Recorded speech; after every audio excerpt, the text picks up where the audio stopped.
आप जो चैप्टर पढ़ने के बाद उसी दिन 200 क्वेश्चन सॉल्व करते हो, वो आपके सबसे बड़ा टाइम वेस्ट है। आई नो, ये सुनने में बिल्कुल गलत लग रहा है। हमें तो यही सिखाया गया है कि practice makes a man perfect और अ वीमेन परफेक्ट, लेकिन आप प्रैक्टिस नहीं कर रहे हो, आप अपने दिमाग को एक झूठी तसल्ली दे रहे हो। इस वीडियो में मैं आपको एक सिस्टम बताऊंगा जो मैंने अपने 3rd ईयर और 4th ईयर में यूज़ करा था, जिसने मेरी रिवीजन स्ट्रेटेजी को पूरी तरह बदल दिया था। ये सिस्टम थोड़ा अजीब है। ये आपसे कहता है कि कम क्वेश्चन सॉल्व करो एक टाइम पे। ये आपसे कहता है कि भूलना थोड़ी अच्छी बात है, लेकिन इस वीडियो के एंड तक आपको पता चल जाएगा कि कैसे इस सिस्टम ने मुझे हर चीज़ हमेशा के लिए याद रखने में हेल्प की। प्रॉब्लम ये है कि जब आप एक चैप्टर पढ़ते हो तो सारी इन्फॉर्मेशन आपके शॉर्ट टर्म मेमोरी में होती है, और हमारे दिमाग में 2 टाइप्स की मेमोरी होती है, एक शॉर्ट टर्म और एक लॉन्ग टर्म। जब तक कोई मेमोरी हमारे लॉन्ग टर्म मेमोरी में नहीं जाती कोई बात, तो हम उसे देर तक याद नहीं कर सकते।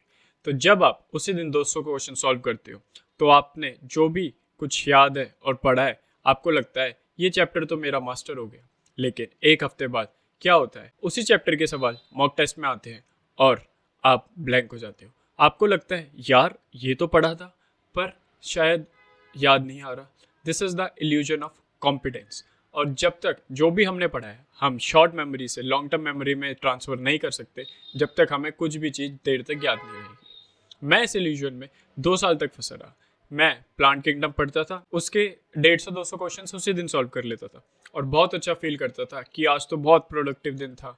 लेकिन 1 महीने बाद जब टेस्ट होता था, मैं उसके एग्जाम्पल भूल जाता था। मैं फ्रस्ट्रेटेड था, इतना हार्डवर्क करने के बाद भी रिजल्ट 0। और तब मुझे एक बहुत ही पॉपुलर जर्मन साइकोलॉजिस्ट हरमन एबिंगस के बारे में पता चला।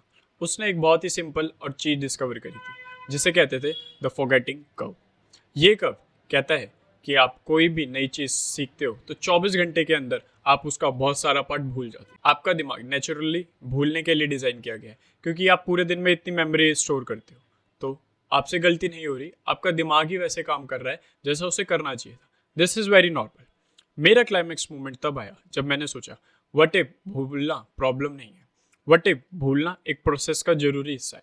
और तब मैंने अपनी स्ट्रेटेजी बनाई। मैं इसे कहता हूँ द एक्टिव रिकॉल स्ट्रेटेजी। इसके 5 मेन स्टेप है। Step 1, the prep phase. कोई भी चैप्टर सिर्फ उठा के पढ़ने में मत लग जाओ। कोई भी चैप्टर शुरू करने से पहले मैं उसके 10 साल के क्वेश्चंस को एनालाइज करता था। पहले मार्क कर लेता था कि कौन से टॉपिक्स आते हैं, उसमें से कौन से सब टॉपिक्स है जो कि मेन है, और एनसीईआरटी में उन इंपॉर्टेंट टॉपिक्स को मार्क कर लेता था पढ़ने से पहले।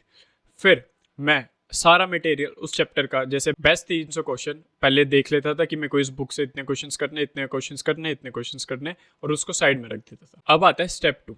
आज मैंने प्लांट किंगडम पढ़ा, लेकिन मैं 300 क्वेश्चन या 150 क्वेश्चन या 200 क्वेश्चन आज नहीं लगाऊंगा, क्योंकि अभी सारी चीज़ें मैंने पढ़ी हुई है, सारी चीज़ें मेरे शॉर्ट टर्म मेमोरी में। मैं सिर्फ पहले 50 क्वेश्चन सॉल्व करूंगा। जैसे इसको हम सेट ए कर लेते हैं, वो भी 25 मिनट का टाइमर लगा के, ताकि मेरे को एकदम एग्जाम प्रेशर में हो लगे बस हो गया आज का काम, सिर्फ इतना ही करना है। अब आता है डे 2, जैसे जो बहुत मुश्किल है, जिसमें आपको पता चलेगा आपकी असली औकात। ये सबसे इंपॉर्टेंट दिन है। अगले दिन जब मैं प्लांट किंगडम को रिवाइज नहीं करूंगा, मैं सीधा अगले 50 क्वेश्चन या सेट भी उठाऊंगा और उन्हें सॉल्व करना शुरू कर दूंगा। सेम प्रोसेस, सेम 25 मिनट का टाइमर। अब क्या होगा, क्योंकि फॉरगेटिंग करके हिसाब से मैं बहुत कुछ भूल चुका हूँ, मेरे सेट बी में ज़्यादा गलतियाँ होंगी। और यही मैं चाहता था कि मेरे को पता चल जाए कि मैं नेचुरली कौन सी चीज़ें भूलता हूँ, ताकि मैं उस पर ज़्यादा एम्फेसिस कर पाऊँ। अब step 4, the diagnosis. Set B का रिजल्ट मुझे एक मिरर जैसा लगता था। वो मुझे बताता था कि एक्चुअली क्या भूलता हूँ। अब मैं पूरा चैप्टर रिवाइज नहीं करूँगा, मैं सिर्फ उस दिन वही चैप्टर रिवाइज कर लूँगा जिसके मेरे सवाल गलत है। दिस इज़ अ टारगेटिंग और सर्जिकल रिविजन। अब एक स्मार्ट शेड्यूल बनाया हुआ था। साइड बी में मेरे स्कोर के बेसिस पे मैंने एक सिंपल कैलकुलेटर बनाया था, जो मुझे बताता था कि सेट सी अब मुझे कब सॉल्व करना है। हो सकता है वो 4 दिन हो या 7 दिन बाद हो, पर मैं उस डेट को अपने कैलेंडर में मार्क कर लेता था कि revise plant kingdom set C on this day. और ये कैलेंडर कोई ऐसे ही नहीं है, ये भी एक बहुत ज़्यादा फेमस एल्गोरिथम, जिसे SM2 कहते हैं, उसी हिसाब से बनाया गया है, जो आपको बताता है कि अगर आपने आज एक चैप्टर पढ़ा, उसके हिसाब से आपके स्कोर कितना है, तो आपको अगली बार उसको कब रिवाइज करना है। तो ये मेथड शुरू में बहुत पेनफुल था। ये आपसे कहता है कि आगे बढ़ो, भले ही आपको पीछे का टॉपिक वीक हो या याद ना हो, लेकिन इसका रिजल्ट मैजिक। 1 महीने बाद जब मैं मॉक टेस्ट दिया था तो मुझे प्लांट किंगडम के सारे सवाल याद थे, क्योंकि मैंने अपने ब्रेन को उस इन्फॉर्मेशन को बार बार अलग अलग दिन मुश्किल से रिकॉल करने पे मजबूर कर दिया। अब आप इसका एक मेन छोटा सा एग्जांपल समझो। सपोज करो जैसे आप पढ़ते हो प्लांट किंगडम, आपने आज पढ़ा, आज उसके क्वेश्चंस लगाए और कल क्वेश्चंस लगाए, आपको लगता है प्लांट किंगडम हो गया, आप रिवाइज नहीं करते। अब जो मेरी स्ट्रेटेजी है उसमें मैं प्लांट किंगडम 1 महीने तक पढ़ता रहता हूँ, रिवाइज भी करता रहता हूँ। तो आपको क्या लगता है किसको ज़्यादा देर याद रहेगा, मेरे को या आप? ये सिस्टम आपसे कहता है कि हार्ड वर्क से ज़्यादा स्मार्ट वर्क करना जरूरी है, आपका टाइम भी बचता है और ज़्यादा इफेक्टिव प्रोडक्टिव पढ़ाई भी होती है। ये आपको बताता है कि भूलने से डरना नहीं है, भूलने को एक टूल की तरह यूज़ करना है। अगर आप भी इस तरह एक अलग मेथड से अपने ब्रेन को ट्रेन करना चाहते हैं और ऐसी स्ट्रेटेजी सीखना चाहते हैं जो आपको कोई और नहीं बताएगा, तो इस फैमिली का, इस कम्युनिटी का हिस्सा बने।